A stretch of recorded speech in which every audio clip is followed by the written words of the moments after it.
24e jour. La bienheureuse mort de saint Joseph. Premier point. Il meurt assisté par Marie. Une vie pleine de merveilles ne pouvait se terminer que par une mort digne d'elle. Le moment arrivait où Jésus devait sortir de l'obscurité de Nazareth et se manifester au monde. Le ministère de Joseph était donc accompli. Après avoir passé 30 ans dans la compagnie du Sauveur et de sa divine mère, il ne manquait plus rien à son bonheur que de rendre le dernier soupir entre leurs bras.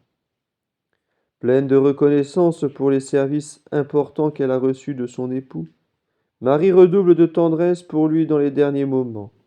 Elle veille à son chevet, elle remue doucement sa couche, elle le serre de ses propres mains, elle fortifie et console sa sainte âme avec une délicatesse et une charité dignes de la Mère de Dieu, et qui ravissent les esprits célestes d'admiration. Saint Bernardin de Sienne, considérant l'heureux trépas de Joseph assisté par la Reine du Ciel, ne sait comment expliquer les consolations, les douceurs, les lumières, les élans d'amour qui agitent délicieusement ce cœur béni entre tous les cœurs. Ô Marie, si vous avez tant de foi dans la suite des siècles, changez par vos pieux serviteurs les ombres de la mort en un jour pur et serein. Quelle suavité, quel charme! Votre présence sanctifiante ne répandit-elle pas sur les derniers instants de votre saint époux, que vous aimiez de tout votre cœur? Voulons-nous, âme chrétienne, comme saint Joseph, être assistés et consolés par Marie à notre heure dernière? À l'exemple de ce glorieux patriarche, servons, aimons la très sainte Vierge durant notre vie. Le souvenir de ce que nous aurons fait chaque jour en son honneur nous remplira de joie et d'espérance au moment de la mort, moment redoutable duquel dépend notre éternité. Ô Vierge sainte, vous qui reçûtes les derniers soupirs de Joseph, obtenez-nous de votre divin Fils la grâce de mourir dans un sentiment profond de repentir et d'espérance. Sainte Mère de Dieu, priez pour nous maintenant, mais surtout à l'heure de notre mort. Deuxième point. Il meurt assisté par Jésus. Contemplons maintenant notre Seigneur, rendant à son Père nourricier les derniers devoirs de la piété filiale. Sans doute, Jésus aura payé en ce moment suprême toutes les fatigues de Joseph, par des torrents de joie intérieure, toutes ses larmes par autant de consolations célestes, toutes ses angoisses par des gages assurés de paix et d'immortalité. Assis près du lit du saint vieillard, il lui adresse d'ineffables paroles. Il l'établit le protecteur des mourants et le patron de la bonne mort. Il fait jaillir à ses yeux un rayon de sa divinité. D'une main, il soutient sa tête défaillante, de l'autre, il lui montre le ciel. Puis après l'avoir embrassé et béni une dernière fois, « Partez, âme de mon Père, dit le Sauveur, et soyez portés par mes anges dans le sein d'Abraham. Bientôt viendra le jour où vous monterez avec moi dans le paradis. » Et Joseph, regardant une dernière fois son fils et son Dieu, remet doucement sa belle âme entre ses mains. Une troupe d'anges, obéissant à la voix de leur maître, le conduisirent au limbe, où les patriarches attendaient la rédemption. Quelle scène attendrissante! Quelle précieuse mort! Mort désirable, dit saint François de Sales. Maladie des saints séraphiques. Mort que désiraient les anges eux-mêmes, si les anges pouvaient mourir. Ô Joseph, c'est bien de vous qu'on peut dire que vous êtes mort dans le baiser du Seigneur. Il ne tient qu'à nous, âme chrétienne, de participer au bonheur de Joseph.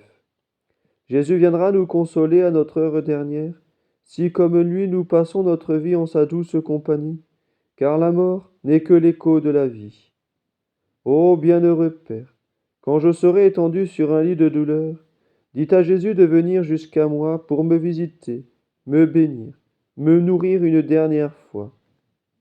Alors muni du viatique sacré, pain du voyageur, je jetterai un dernier adieu à la terre, et mon âme prendra son envol vers le ciel, pour vous contempler avec Jésus et Marie durant des siècles des siècles. Exemple. Il y a quelques années, dans une belle campagne près de Paris, un bon chrétien, un fidèle serviteur de Joseph et de Marie, allait mourir. Tout était bien pour lui sur la terre, tout devait l'attacher à la vie. Une jeune épouse, comme lui fervente chrétienne, et 4 petits-enfants pleins de charme, l'entouraient de leur affection et de leur dévouement. Néanmoins, il était prêt à tout sacrifier, et il ne songeait qu'à bien mourir. Un prêtre, ami de la famille, vint plusieurs fois préparer son âme pour le grand voyage de l'éternité. Le jour choisi par le malade lui-même pour la réception du saint viatique étant arrivé, il fit embellir sa chambre et disposer sur un petit autel bien orné un beau Christ en ivoire, et de chaque côté une petite statue de la Sainte Vierge et de saint Joseph. Ensuite, appelant ses enfants et les regardant avec amour, il leur dit: Allez, mes enfants, allez au jardin et cueillez les plus belles fleurs. C'est la fête de Dieu chez nous aujourd'hui. Le bon Dieu va venir. Jetez partout des fleurs sur son passage, dans l'avenue, sur l'escalier et dans ma chambre. Ces chers enfants obéissent et sèment partout des fleurs. Jésus vint au milieu des lys et des roses. En entrant, il bénit le malade, il bénit la mère et les enfants qui priaient et pleuraient, agenouillés autour de son lit. Ce bon chrétien communie avec la ferveur d'un ange.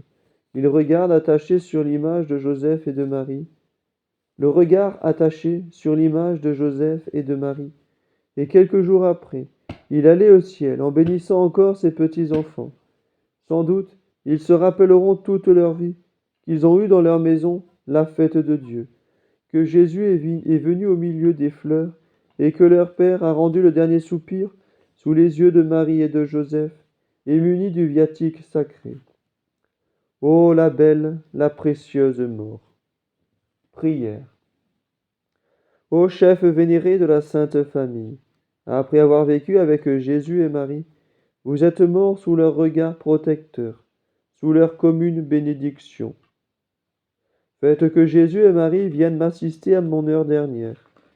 Que le dernier battement de mon cœur soit un acte d'amour pour eux, et que leur nom sacré soit les derniers mots qui s'échappent de ma bouche expirante. Ainsi soit-il.